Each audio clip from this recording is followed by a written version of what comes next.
यो हो तपाईको लुक तपाईको चाहिँ रिभोल्ट एकाउन्टको यस्तो सेम टु सेम लुक आउँछ।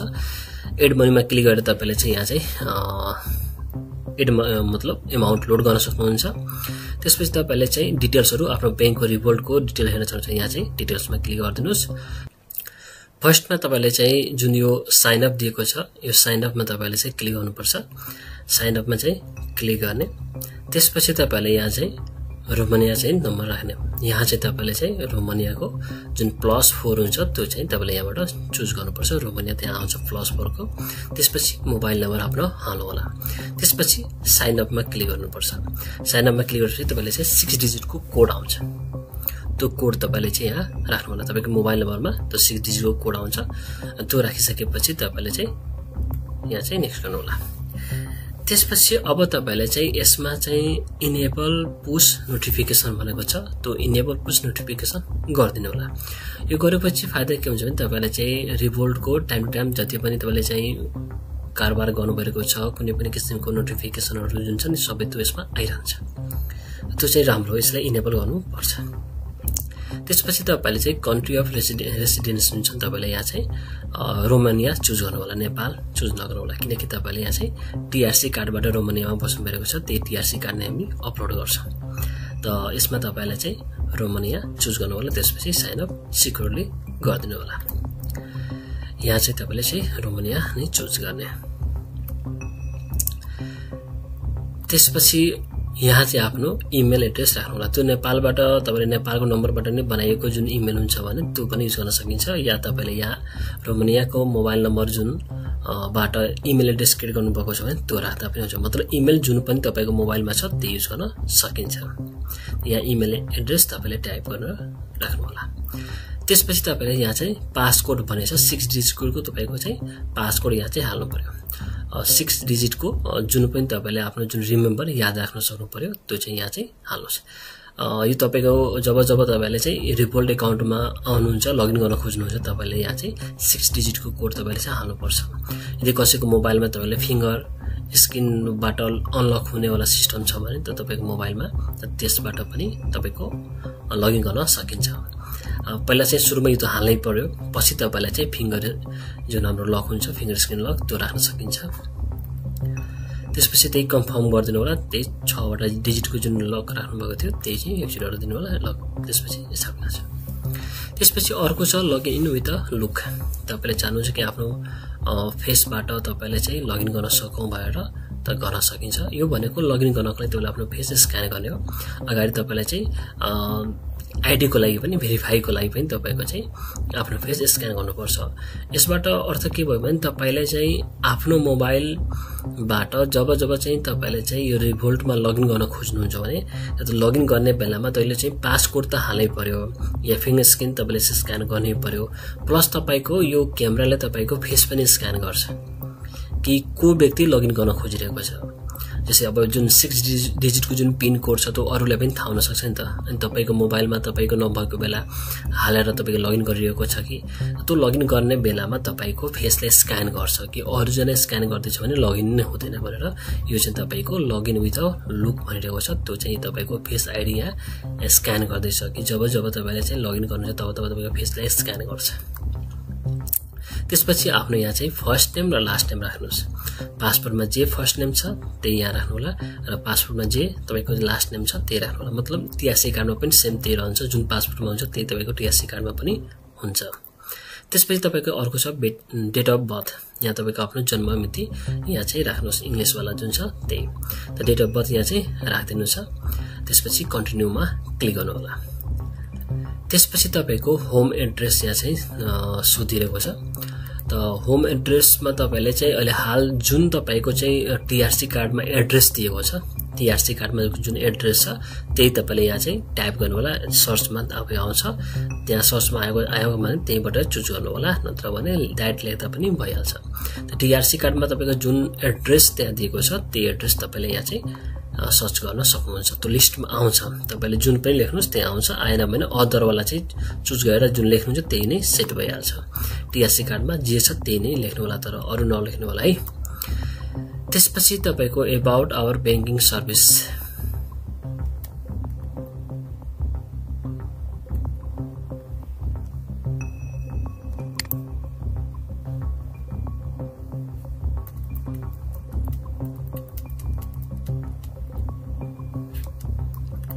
त्यसपछि अबाउट आवर बैंकिङ सर्भिसमा तपाईलाई चाहिँ यहाँ चाहिँ डिपोजिट इन्स्योरेन्स इन्फर्मेसन या personal term accept and continue गरिदिनु होला। यसमा केही गर्नु पर्दैन, केही चुज गर्नु पर्दैन, सिधै एक्सेप्ट एन्ड कन्टिन्यूमा क्लिक गरिदिनु होला।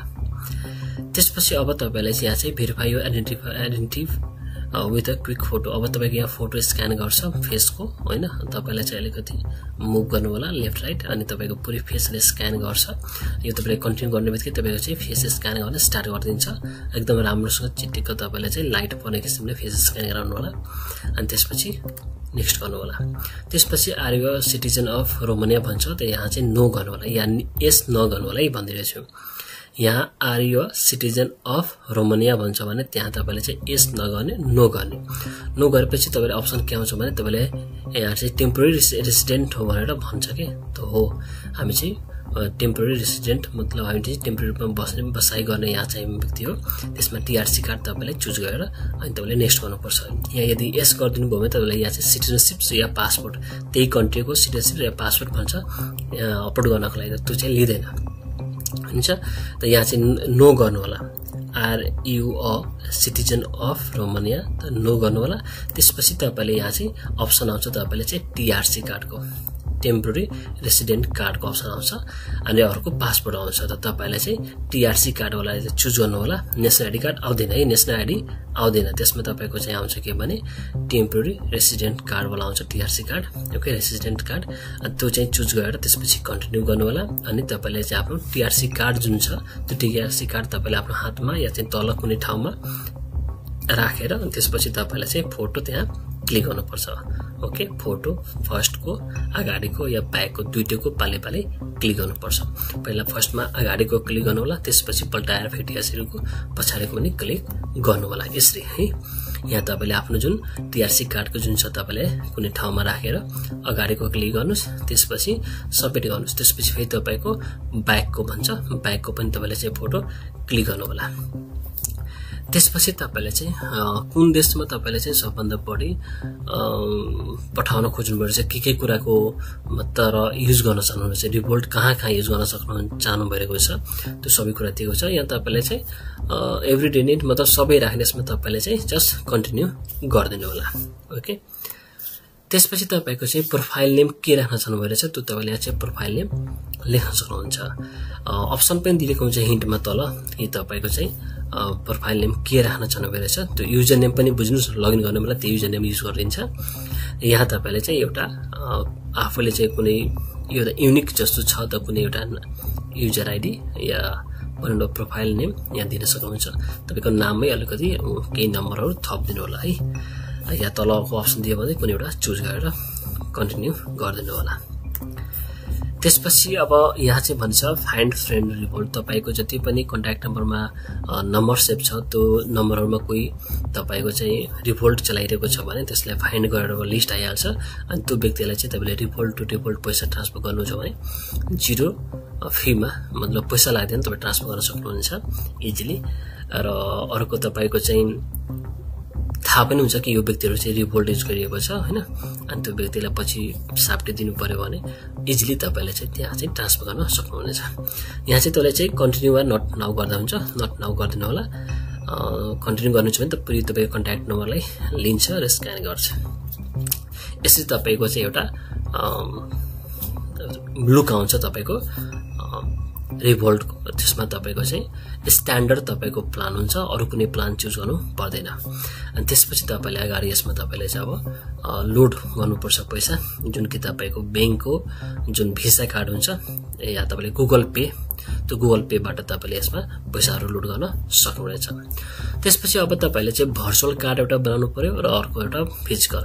अब तपाईले चाहिँ भर्चुअल अहिले बनाउनु भयो त अहिले गरी युज गर्न पाइहाल्यो, टाइम लाग्दैन, सिधै स्टार्ट भइहाल्छ। तपाईको भर्चुअल फ्री हो र तपाईको स्टार्ट भइहाल्छ, पेमेन्टहरु गर्ने सबै कुराहरु कारोबार गर्ने स्टार्ट भइहाल्छ।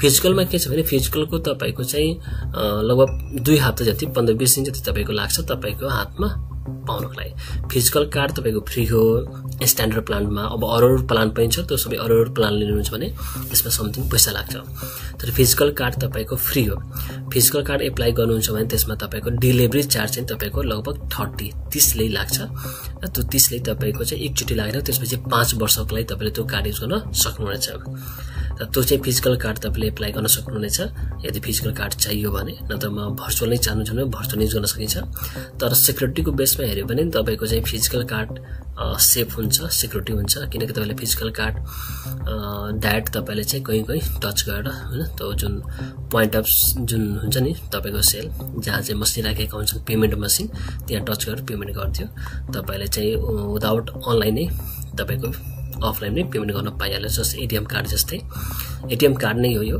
ओके तर यसलाई मास्टर कार्ड हामी भन्छौं त यसरी तपाईले चाहिँ यसरी फिजिकल कार्ड एउटा युज गर्न सक्नुहुन्छ त्यो पछि विस्तारै तपाईलाई चाहिँ चाहिन्छ रिक्वायरमेन्ट छ भने युज गर्नु होला तर म भन्छु लिनुस् राम्रो हुन्छ त्यसपछि तपाईले यहाँ चाहिँ यो सबै तपाईको भनिन्छ यो भेरिफाइड आइडेन्टिटी तपाईको चाहिँ मेसेज आइहाल्छ कि तपाईको अकाउन्ट भेरिफाइड भइसकेको छ तपाईको खाता खुलिसक्यो रिभोल्टमा बैंक अकाउन्ट खुलिसक्यो त्यसपछि एड मनी तपाईले चाहिँ आफ्नो बैंकबाट गुगल पे को सहायताबाट तपाईले एड मनी गर्नुस् त्यसपछि अर्डर अफ फिजिकल कार्ड गर्नुस् त्यसपछि add card to Apple wallet Apple को यदि अकाउन्ट छ भने त्यहाँबाट गर्न सक्नुहुन्छ वा मेक अ 3 कार्ड पेमेन्ट्स तपाईले त्यो कार्डबाट पेमेन्टहरु गर्नुस् कि किन्नुस् त्यसपछि 5 वटा तपाईको यो स्टेप फिनिश भइहाल्छ यसै तपाईको सबै कुराहरु गर्न सकिन्छ यो हो तपाईको लुक तपाईको चाहिँ रिभोल्ट अकाउन्टको यस्तो सेम टु सेम काम छ एड मनीमा क्लिक गरेर तपाईले चाहिँ यहाँ चाहिँ एड मतलब अमाउन्ट लोड गर्न सक्नुहुन्छ त्यसपछि तपाईले चाहिँ डिटेल्सहरु आफ्नो बैंकको रिभोल्टको डिटेल हेर्न चाहनुहुन्छ यहाँ चाहिँ डिटेल्समा क्लिक गरिदिनुस्